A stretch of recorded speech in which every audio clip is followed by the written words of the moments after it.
감사합니다. 같이 기도하고 말씀 생각하십시다. 하나님 아버지, 우리의 기도와 찬양을 받으시고 부족한 종에게 하나님의 말씀, 사도 바울의 귀한 서신의 몇 절의 말씀을 또 조금 묵상하며 함께 묵상하며 또 해석하며 나눔으로써 하나님의 교훈을 얻기를 원하오니 말씀하여 주시고 말씀케 하여 주시고 말씀을 듣고 깨닫게 하여 주시고 교훈이 되며 유익이 되게 하여 주옵소서. 또 혹 주를 알지 못하는 이들에게는 구원이 되게 하여 주옵소서. 예수님의 이름으로 감사하며 기도하옵나이다. 아멘. 골로새서 3장 13절부터 15절 말씀 보십시다. 13절 보십시다. 누가 네게 혐의가 있거든. 혐의 이게 무슨 재판 용어입니까? 혐의는 언어를 보니까 비난할 일 혹은 불평할 일, 그러니까 비난할 일쯤 하면 되겠습니다. 누가 네게 비난할 일이 있거든. 형제들 간에 누가 저 사람 나한테 잘못했다고 비난할 일이 있거든. 서로 용납하여 피차 용서하되 주께서 너희를, 혹은 전통 사본에는 그리스도께서 너희를 용서하신 것과 같이 너희도 그리하고. 자, 용서에 대한 말씀입니다. 용서한다, 용서하라. 용서한다는 말은 상대방이 자신의 잘못을 인정하고 사과할 때에 그것을 없던 것으로 하는 행위이지요. 자신의 잘못을 인정치 않는 자를 용서한다면 그것은 혼란만 가져올 것입니다. 그것이 용서의 의미가 있는지 모르겠습니다.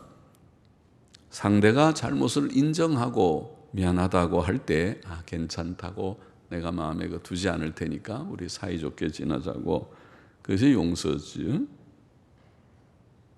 주 예수께서는 내 형제가 죄를 범하거든, 내게 죄를 범하거든 너 가서 너와 그 사람과만 상대하여 권고하라. 1대1로 가서 권면을 하고, 요즘 전화도 있고 또 멀리 있으면은 메일로 편지로 보내기도 하고 할 수 있죠.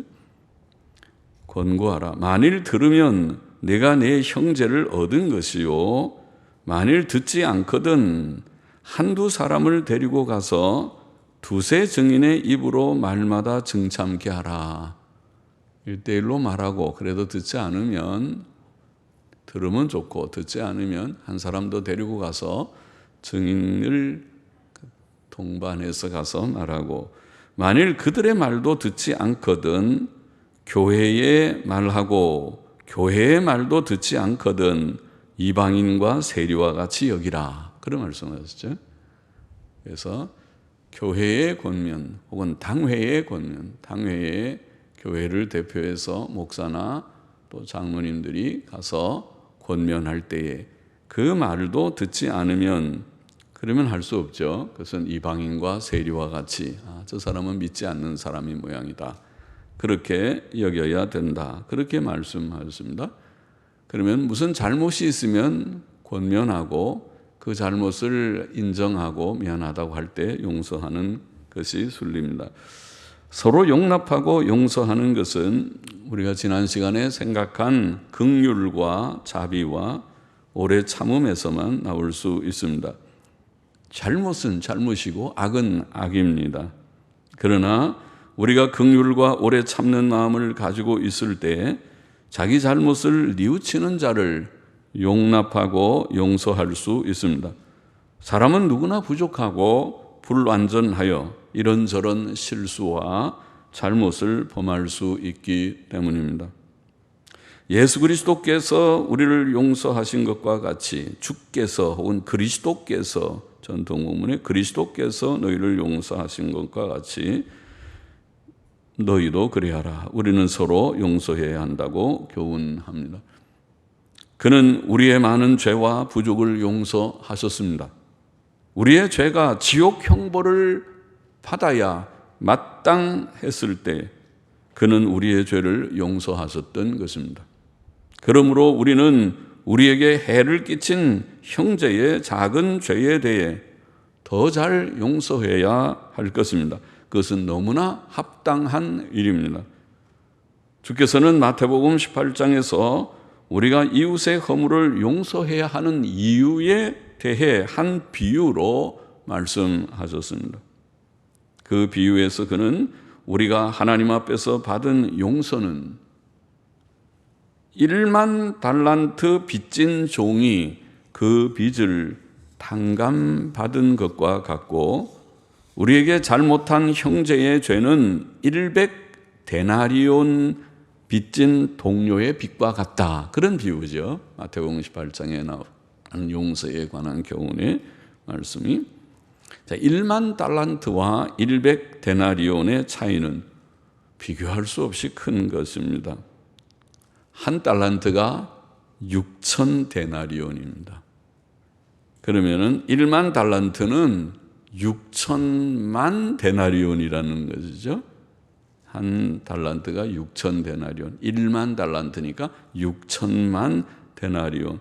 당시에 한 데나리온은 노동자의 하루 품삯이었으니까 오늘날로 아마 정확한 게 이렇게 환산하기 어렵지만 우리가 이해하기 위해서 오늘날 노동자들이 다 다르지만은 아주 기술자는 많이 받고 그렇지만은 한 10만 원쯤 잡아보면 적게 잡아도 괜찮지만은 10만 원으로 우리가 계산하기 쉽게 잡아보면 1만 달란트 곧 6천만 데나리온은 6천만 곱하기 10만 원이니까 곱하면 6조가 됩니다. 6조 원.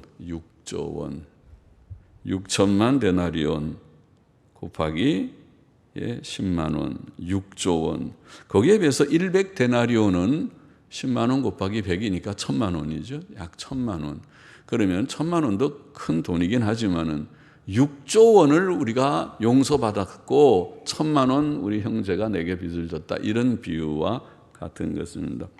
그러니까 그건 비교가 안 되죠. 6조 원하고 그다음에 1,000만 원하고는 비교가 안 됩니다. 그러니까 다시 말하면 우리가 하나님께 용서받은 그 용서는 지옥 갈 죄를 용서받은 것입니다. 지옥 갈 죄는 6조 원처럼 갚을 수 없는 6조 원 같으면 우리가 갚기 어렵죠. 1억만 빚을 져도 웬만한 사람 열심히 벌어갖고 갚기 어려울 것입니다. 아주 돈 많이 버는 사람이 아니면은 1억 5천만 원만 해도 갚기 어렵더라고요. 그런데 1억을 갚는 게 어려울 텐데 10억, 100억, 1000억이 아니라 6조 원을 갚으라. 평생에도 못 갚는 건 불가능한 일입니다. 지옥 갈 죄가 그런 죄입니다. 그런데 하나님께서 우리를 용서하신 것입니다.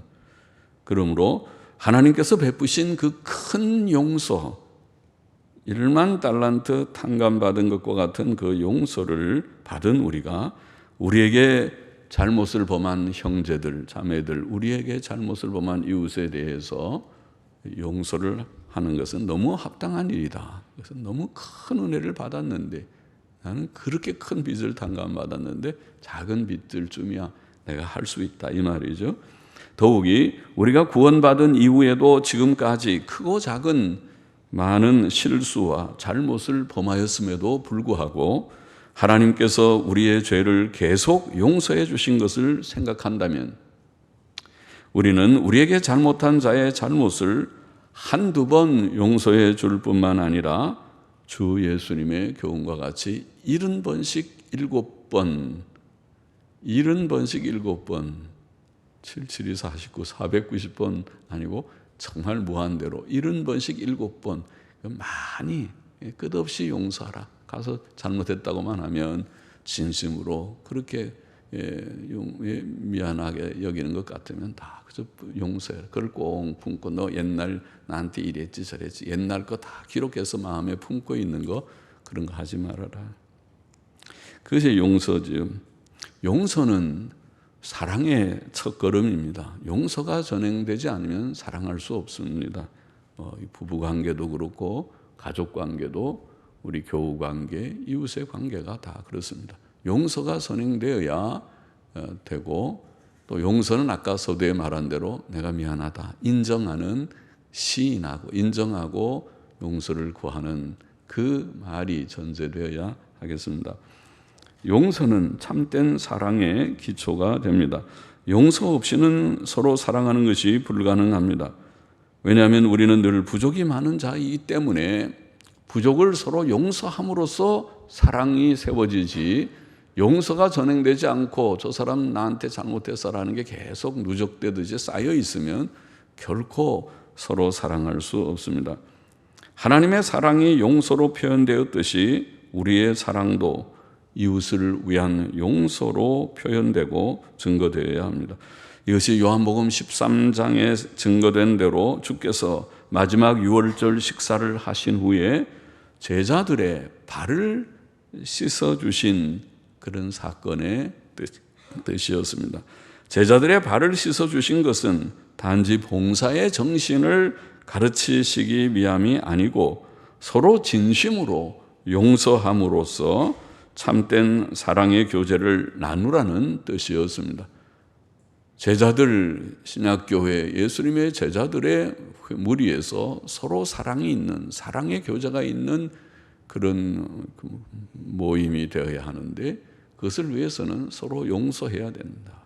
발을 씻겨주듯이 해야 된다. 목욕한 자는 발만 씻으면 된다. 중생하고 구원받은 자들이 이런저런 실수와 부족을 용서해 줄 때에 서로 사랑할 수 있다는 것이죠. 그리고 이 발을 씻겨주신 일을 하고 난 후에 주께서 주신 계명, 새 계명이라고 말하는 중요한 계명이죠. 신약교회에 주신 모든 십계명을 대체할 만한, 십계명을 다시 요약할 만한 계명이 서로 사랑하라 하는 요한복음 13장 34절의 계명이었습니다. 14절 본문 보십시다. 이 모든 것 위에 사랑을 더하라. 사랑에 대해서 또 언급했습니다. 용서와 사랑은 이렇게 연관됩니다. 이는 온전하게 매는 띠니라. 사랑은 참 중요합니다.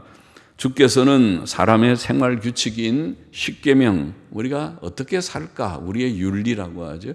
우리의 생활 교훈, 생활 규칙은 주님이 십계명이라는 10가지 계명, 계명이 중요하죠. 그러니까 계명으로 두 돌판에 하나님께서 직접 쓰셔가지고 이스라엘 백성에게 주셨어요.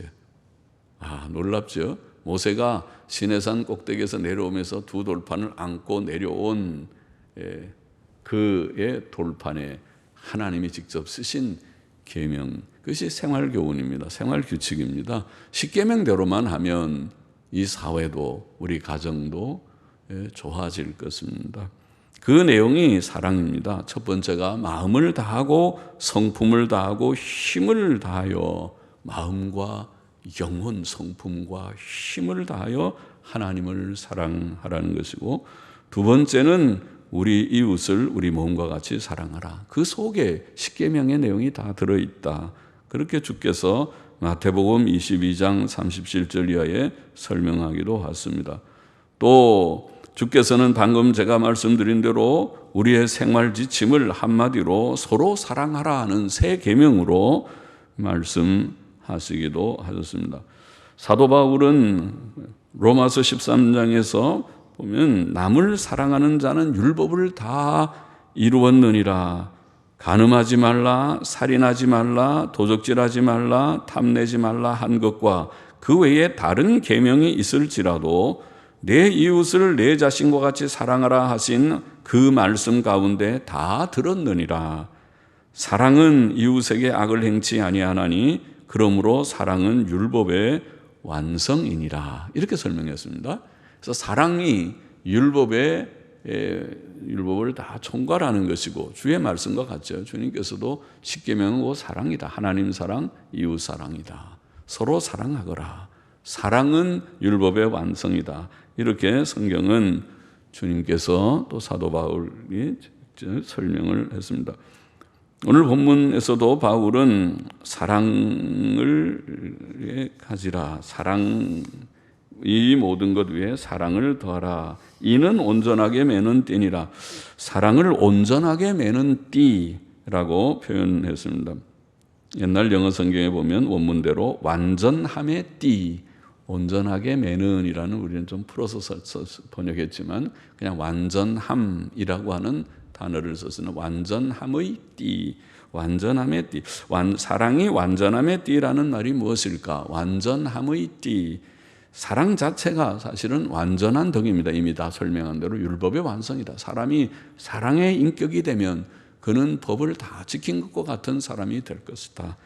사랑이 없어서 그런 것이지, 사랑은 완전한 덕이다 라는 말일 뿐 아니라 그것을 띠라, 띠는 묶는 것이죠.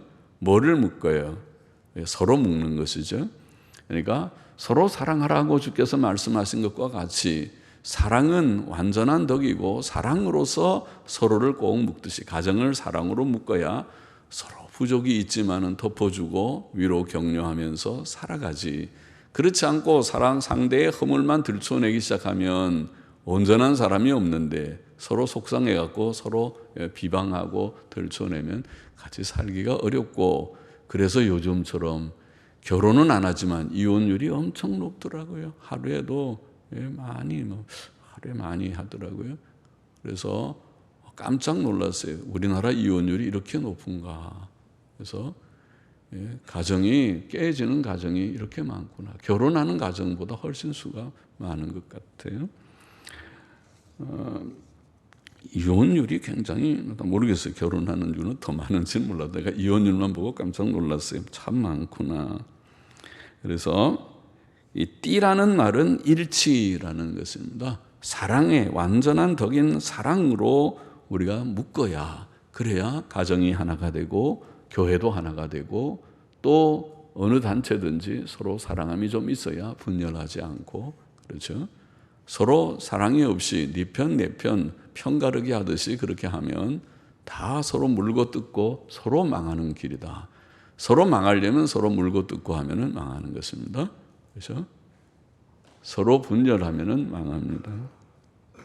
사랑은 완전함의 띠다, 그렇게 말했습니다. 사랑만이 교회가 서로 연합을 이룰 수 있는 유일한 길입니다. 그러므로 사도 베드로는 베드로전서 4장 8절에 무엇보다도 열심으로 서로 사랑을 지니 사랑은 허다한 죄를 덮느니라. 그러니까 허물과 죄가 많은 인생들이지만은, 그러나 사랑이 우리에게 있으면, 사랑이 있으면 웬만한 부족을 덮으면서 일치를 이루면서 나아갈 수 있다. 그렇게 교훈한 것입니다. 15절 보십시다. 그리스도의 평강이, 혹은 전통사본에는 하나님의 평강이, 이렇게 해서 하나님의 평강이, 그리스도의 평강이, 혹은 하나님의 평강은 또 평안이죠. 평강이라는 말은 우리가 교회 안에서는 더러 많이 듣지만은 세상에서는 요즘 많이 안 들을 수도 있어요. 그냥 평안이라는 말은 늘 많이 하니까, 안녕하세요, 평안하십니까? 그런 말 하니까, 그리스도의 평안 혹은 하나님의 평안이 너희 마음을 주장하게 하라.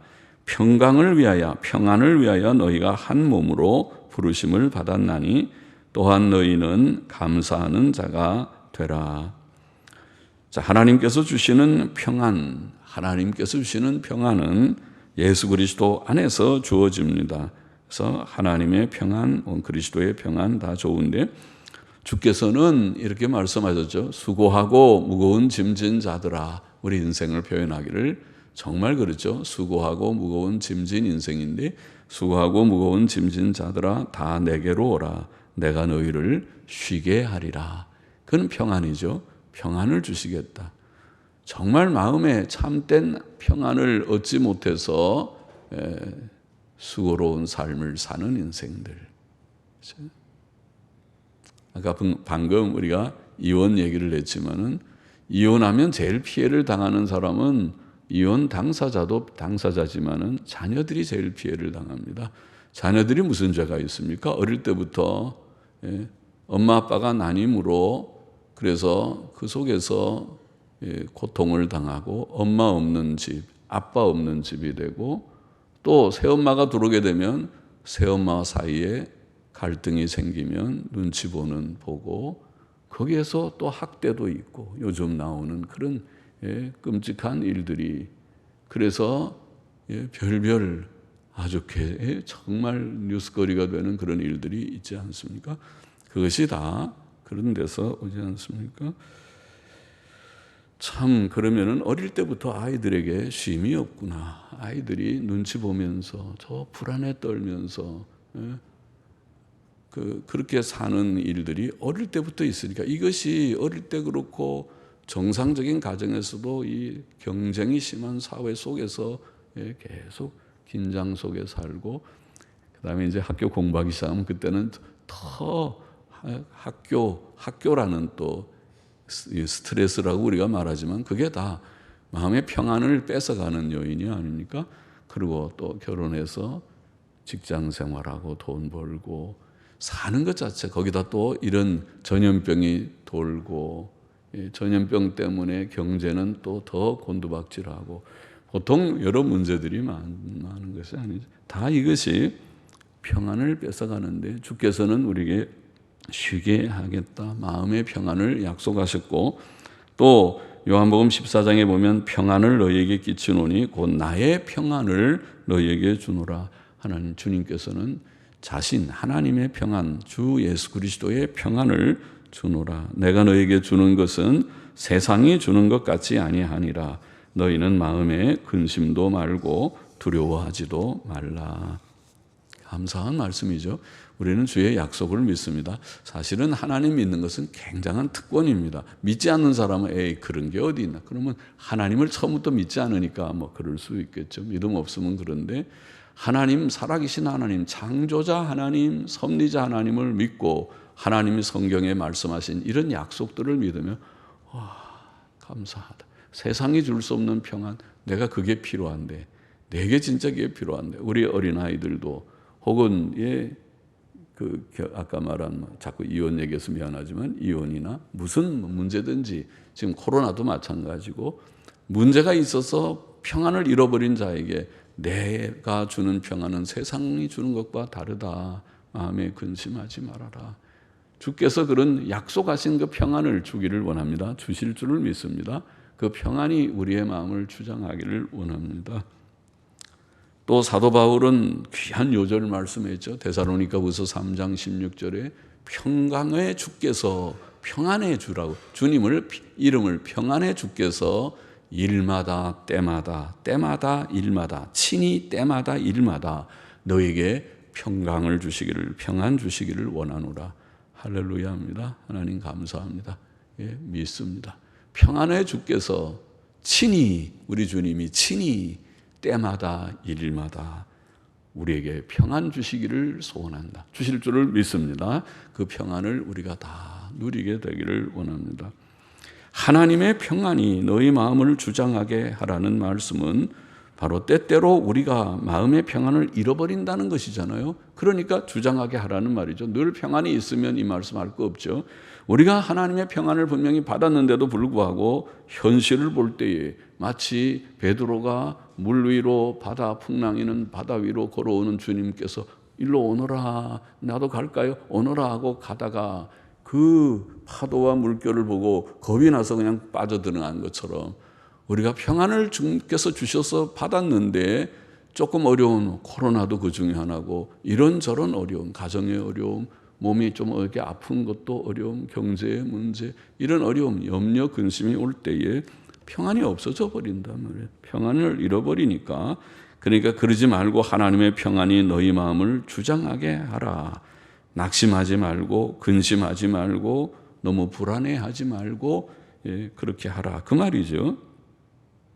그러나 우리가 때때로 이런 염려, 근심, 불안, 낙심에 떨어지지만은 연약한 우리들이지만은 그러나 즉시 우리의 믿음 없음을 회개하고 주님 내가 믿음이 참 없습니다. 연약한 인생입니다고 주님 앞에 엎드려 고백하고 회개하고 또 하나님 의지하고 하나님 은혜를 주세요. 약속대로 평안을 되게 주셔서 평안이 하나님의 평안이 저희의 마음을 주장케 나의 마음을 주장케 해주세요 하고 구할 때에 하나님께서 우리를 도우실 것을 믿습니다. 사도 바울이 빌립보서 4장에 보면 그런 좋은 교훈을 했죠. 우리가 읽은 바가 있지만은 빌립보서 4장 6절 7절에 보면 아무것도 염려하지 말고 오직 모든 일에 기도와 간구로 너희 구할 것을 감사함으로 하나님께 아뢰라. 그리하면 모든 지각에 뛰어난 하나님의 평강이 그리스도 예수 안에서 너희 마음과 생각을 지키시리라. 참 좋은, 제가 좋아하는 구절이고 좋아하는 말씀, 성경에는 좋아하는 우리가 귀한 구절들이 너무 많죠. 성경을 읽으면 복이죠. 그래서 염려거리가 많을 때 염려하지 말고 모든 것을 주께 다 아무것도 염려하지 말고 오직 기도와 간구로 하나님 앞에 문제가 있을 때 골방에 들어가서 방석 깔고 무릎 꿇고 앉아서 주여 하고 부르짖기 시작하면, 그러면 모든 지각에 뛰어난 하나님의 평강이 그리스도 예수 안에서 너희 마음과 생각을 다스리시리라고 약속하셨습니다. 그 약속의 체험을 늘 하면서 살아가고 있는 것이 그리스도인입니다. 그렇게 살기를 원합니다. 또 개인의 마음의 평안은 서로 간의 화평으로, 평안이라는 이 말, 피스, 에이레네 혹은 샬롬이라는 히브리 말로 샬롬, 헬라 말로는 에이레네 그러는데, 에이레네, 이 평안이라는 말은 화평이라는 뜻도 있어요. 우리말은 좀 서로 다르게 보이지만 영어로는 그냥 피스, 그럼 피스는 마음의 평안도 피스고 서로 간에 사이 좋는 것도 피스입니다. 피스. 샬롬이나 에이레네도 똑같습니다. 그래서 우리말의 평안이라는 말은 서로 또 평안을 바꿔 또는 평화 바꿔치면 화평인데, 평화. 서로 사이좋게 지내는 것도 평안입니다. 그래서 서로 인간관계가 평안한 거죠.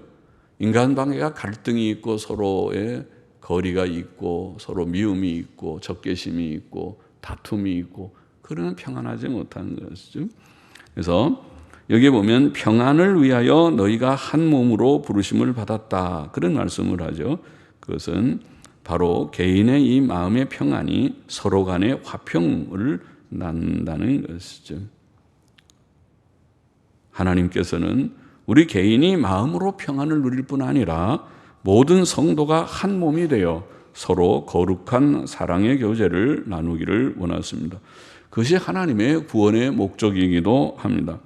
교회는 하나님의 큰 가족과 같죠. 우리는 서로 사랑하고 화목함으로써 그 사실을 하나님의 가족이다. 우리 가족들이 화목해야 되듯이 가정이 불화하면 안 되죠. 엄마 아빠를 중심으로 온 가정이 서로 단합하고, 가정이라는 단위가 얼마나 중요한데, 어려움을 당해보면 알죠. 병원에 입원해 보면은 옆에 간호할 사람은 친구도 그 누구도 아니고 가족밖에 없어요. 그렇죠? 그러니까 위험한 일을 당하면 가족이 중요하구나, 가족이 없는 사람은 좀 쓸쓸하구나, 그걸 느끼죠. 그러니까 가족을 중심으로 단합하고 화합하듯이 교회도 우리가 일치 단합하는 그런 일이 필요합니다. 물론 이것은 진리와 거짓이 혼합될 수 있다는 뜻은 아닙니다. 고린도후서 6장에 보면 너희는 믿지 않는 자와 멍에를 같이 하지 말라. 의와 불법이 어찌 함께하며 빛과 어두움이 어찌 사귀며 그리스도와 벨리알이 어찌 조화되며 믿는 자와 믿지 않는 자가 어찌 상관하며 하나님의 성전과 우상이 어찌 일치가 되리요. 그렇게 말씀했죠. 옳죠.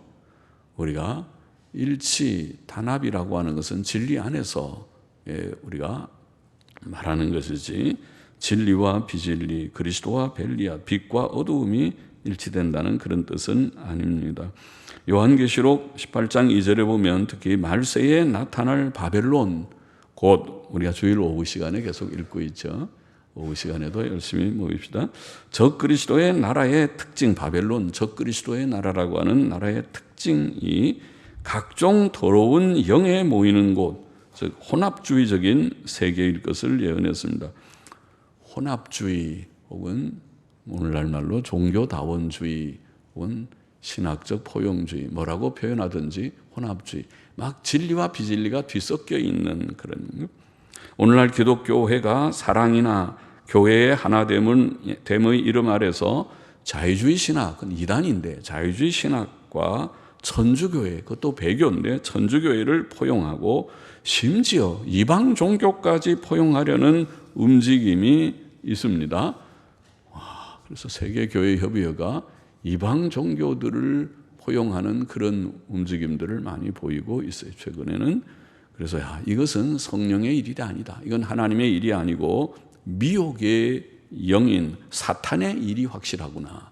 그렇게 깨달아지는 것이 바로 이런 자유주의 포용, 천주교의 포용, 심지어 이방 종교도 일리가 있다. 거기에 구원이 있다. 종교다원주의라고 말합니다. 이것이 이제 이 WCC의 문제만이 아니고 자유주의 교단들 안에 그런 감리교, 우리나라 감리교는 장로교 다음으로 아마 큰 교단인데 감리교, 신학교, 저 냉천동에 있는 감신대학 신대원 대학원장이 그런 종교다원주의 얘기를 버젓이 하지 않습니까? 그러니까 그런 사상이 깊이 교회 속에 들어와 있기 때문에 이게 자유주의 신학의 결과입니다. 있기 때문에 결국 그런 WCC가 나오게 되는 것입니다.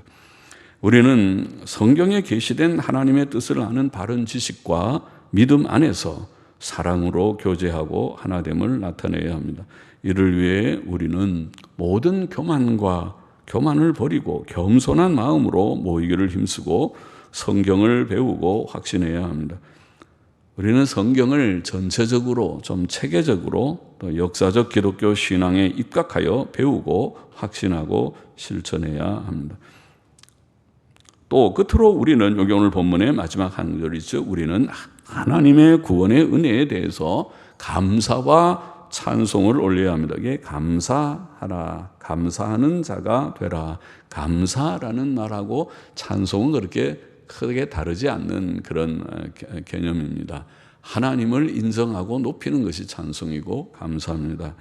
그래서 성경의 원어의 단어도 비슷히 그 단어를 가지고 감사라고도 번역하고 어떤 때는 찬송이라고도 번역하는 야다 같은 히브리어는 그렇습니다. 하나님께서 우리를 창조하신 것은 그를 찬송하며 영화롭게 하기 위함이셨고 또 그가 우리를 예수 그리스도 안에서 구원하신 것도 그의 은혜의 영광을 찬송하게 하려 하심이었다고 성경은 분명하게 말합니다. 그래서 우리가 창조된 피조물로서 또 구원받은 백성으로서 하나님 앞에 주여 감사합니다. 나를 사람으로 만들어주신 것 감사합니다. 짐승으로 나지 않고 사람으로 나고 또 사람 중에서도 하나님을 아는 성도가 되어서 이제 하나님을 알고 예수님 알고 내세를 바라보며 영생을 소망하게 하신 것 할렐루야 감사합니다. 그러므로 사도 바울은 에베소서 5장 20절에서 범사에 우리 주 예수 그리스도의 이름으로 항상 아버지 하나님께 감사하라고 말했습니다. 오늘 본문의 교훈을 정리해 보십시다. 첫째로 우리는 형제의 잘못을 용서하는 마음을 가져야 한다. 그렇게 교훈했죠. 용서하는 마음을 가져다.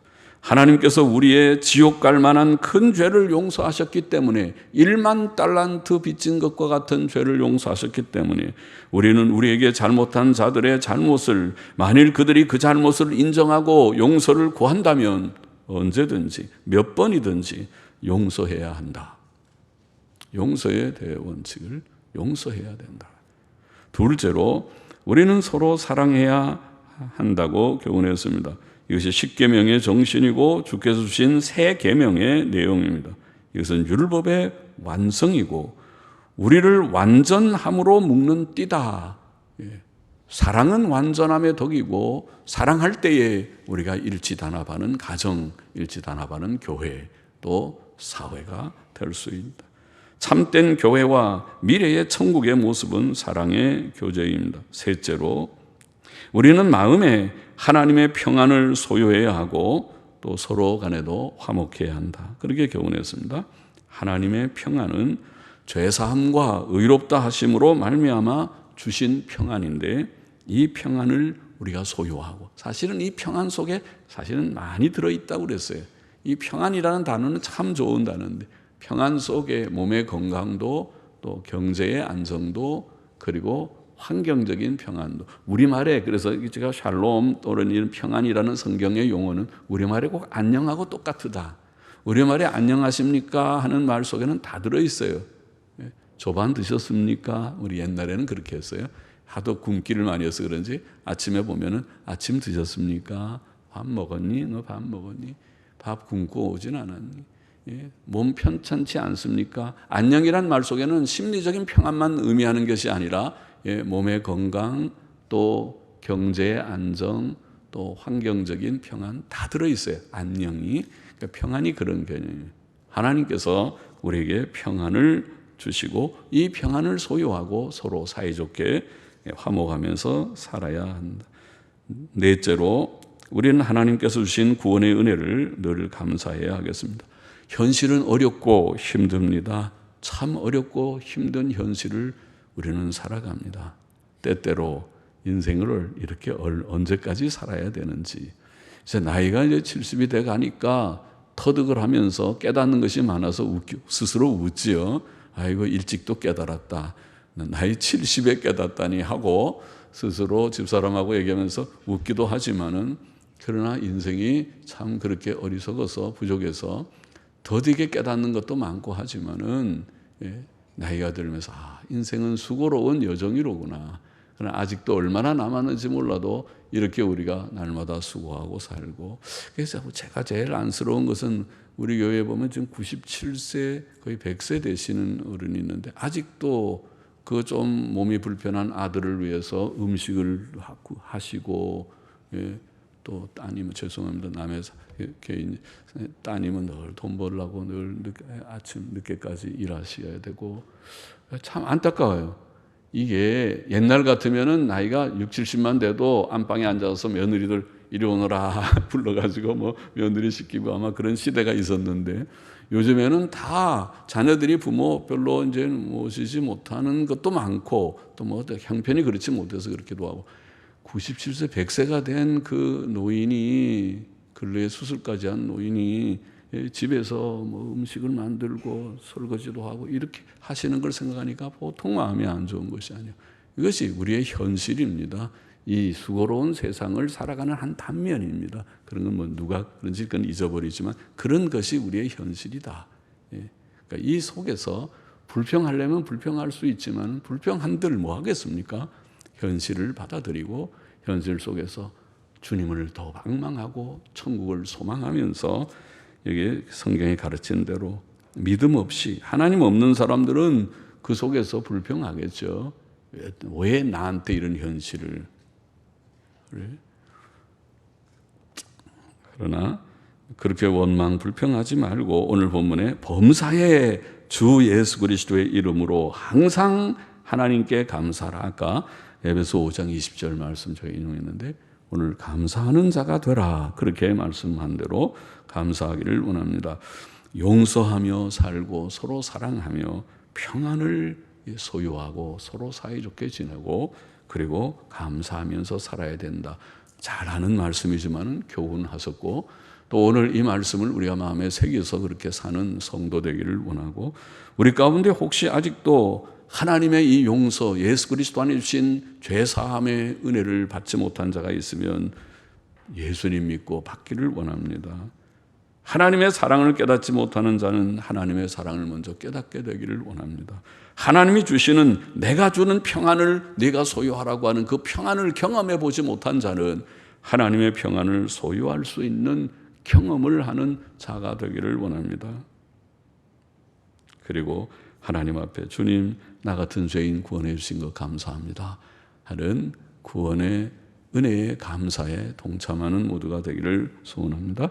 기도하십시다. 하나님 아버지 오늘도 부족한 종이 말씀 조금 증거하였습니다. 나눈 모두들이 말씀을 마음에 새기고 이 말씀대로 서로 용서하며 살고 서로 사랑하며 살고 하나님이 주시는 평안을 가지고 서로 화목하며 늘 감사하며 살아갈 수 있는 자들이 되고 아직도 하나님의 용서, 하나님의 사랑을 체험하지 못한 자가 혹 있다면 하나님께서 은혜를 주셔서 하나님을 알고 예수님 믿고 구원받고 또 이 은혜 가운데 감사하면서 살아가는 자가 되게 하여 주시기를 소원합니다.